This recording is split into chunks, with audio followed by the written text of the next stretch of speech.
Bonjour et bienvenue dans la matinale du CDG 40. Ce matin, j'ai le plaisir de recevoir Frédéric Pougeran et Julien Dair, juristes au centre de gestion, dans notre deuxième édition de la Minute Juridique.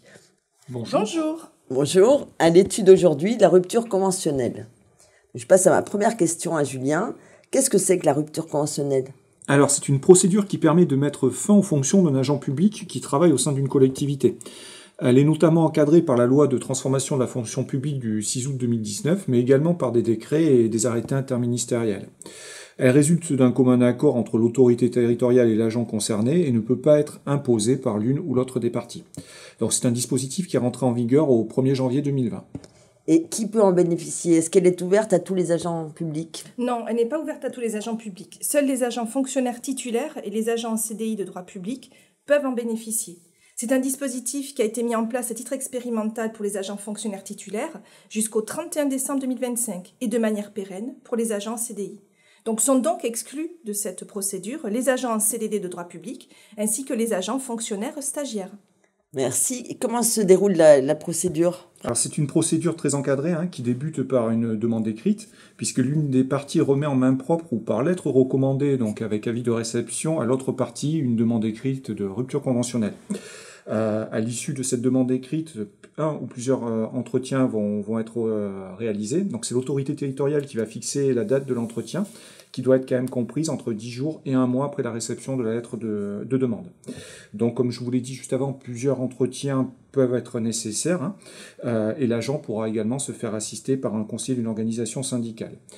Cet entretien va servir à aborder plusieurs thématiques, les motifs de la demande et le principe de la rupture, la date de cessation définitive des fonctions de l'agent, l'indemnité spécifique de rupture conventionnelle et également les conséquences, bien sûr, de la cessation de fonctions.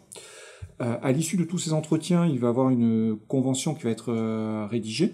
Donc les modalités de la rupture conventionnelle seront fixées à l'intérieur et elle sera signée également par les deux parties qui disposent bien sûr d'un délai de rétractation. Il est important également de rappeler que chaque étape de la procédure est assortie d'un délai à respecter pour passer à l'étape suivante. Merci beaucoup pour ce descriptif-là très clair des différentes étapes de la procédure. Frédéric, quelles sont les conséquences pour la collectivité ? Alors, 2 conséquences pour la collectivité. La première, l'indemnité spécifique de rupture conventionnelle. Elle est librement fixée par les parties, c'est-à-dire par la collectivité et l'agent, compte tenu d'un montant plancher et d'un montant plafond, dont le mode de calcul est fixé par la réglementation. L'indemnité est calculée par rapport à l'ancienneté de l'agent et sur la base d'une rémunération brute de référence perçue par l'agent l'année civile précédant la rupture. Autre conséquence également pour la collectivité qui s'ajoute à l'indemnité spécifique de rupture conventionnelle, les allocations de chômage.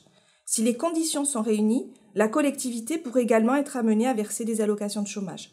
En effet, au titre de leurs agents fonctionnaires, les collectivités sont en auto-assurance et ont donc la charge de l'indemnisation de ces allocations. Au titre de leurs agents en CDI et en cas de non-conventionnement avec Pôle emploi, elles peuvent également devoir verser ces allocations. Quelles sont les conséquences sur la carrière de l'agent, Julien ? Alors, à l'issue du délai de rétractation et à la date fixée par la Convention, l'agent fonctionnaire titulaire est radié des cadres. Il est mis fin de plein droit au contrat de travail si l'agent, en revanche, est en CDI. En outre, l'agent ne pourra pas être de nouveau recruté dans les 6 années qui suivent par la même collectivité, mais également par un établissement public en relevant ou auquel appartient la collectivité. Si ce cas se présentait, l'agent devrait alors rembourser l'indemnité perçue. Je te remercie beaucoup. Comment, vous, service juridique, vous pouvez accompagner les collectivités ? Comment les aidez-vous sur cette procédure ? Alors, on assiste les collectivités sur le déroulement de la procédure en donnant des explications sur les différentes étapes à respecter, en fournissant des modèles, en faisant des simulations de calcul aussi de ces fameuses indemnités plancher et plafond de l'indemnité spécifique de rupture conventionnelle.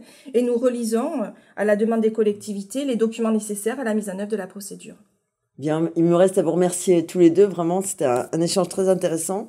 Vous pourrez retrouver sur notre site internet le schéma que vous voyez apparaître à l'écran qui montre les différentes étapes et sur les réseaux sociaux aussi. Et puis, je vous dis à très vite pour vous retrouver pour une nouvelle édition de la Minute Juridique. Merci Marie-Do. Merci à vous.